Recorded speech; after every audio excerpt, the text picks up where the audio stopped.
Hi everyone, তোমরা সবাই কেমন আছো? তো আজকে সকাল থেকে আমার মুডটা একটু অফ ছিল, তাই ভাবলাম একটু দলাতে বসে বসে দলা ছড়ি। তাই দলায় বসে বসে হরিনাম করছি। চোখ গেল আমাদের গাছের গোলাপ দুটোর উপর। দেখো কত সুন্দর লাগছে, আর গাছটাও বেশ বড় হয়েছে। তাই আমি ভাবলাম আমার ফ্রেন্ডদের সাথে একটু শেয়ার করি, তাই জন্য তাড়াতাড়ি ভিডিও করে নিলাম। আমার ফ্রেন্ড বলতে তোমরাই আছো।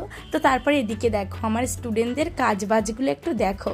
দেখে মনে হচ্ছে যে ওদের মতো কাজ হয়তো আর দুনিয়ায় কেউই করে না। আর আমাদের বাড়িতে যেহেতু গোপাল পুজো, তাই জন্য ওরা সবাই এসেছে, আমরা টুকটাক করে সবাই মিলে কাজ করছিলাম। আর তারপর এদিকে দেয়ালেও রং হচ্ছে, কারণ অনেকদিন আগে রং করা হয়েছিল তো শেতলা পড়ে গেছে সেই জন্য। আর আমাদের বাড়িতে গোপাল পুজোটা প্রত্যেক বছর একটু বড় করেই হয়, আর তার জন্যই এত তোড়জোড়। তারপর এই যে বাইরে ব্যারিকেড গুলো দেখছো, এগুলো তো অনেকদিন আগে থেকেই তো জং ধরেছিল, তাই জন্য এগুলোতেও একটু রং করা হলো। এরপর আমার স্টুডেন্টদের সমস্ত কাজ শেষ হয়ে গেলে ওরা কি করছে তোমরা একবার শুধু দেখো, পুরো মাথা খেয়ে ফেলেছে।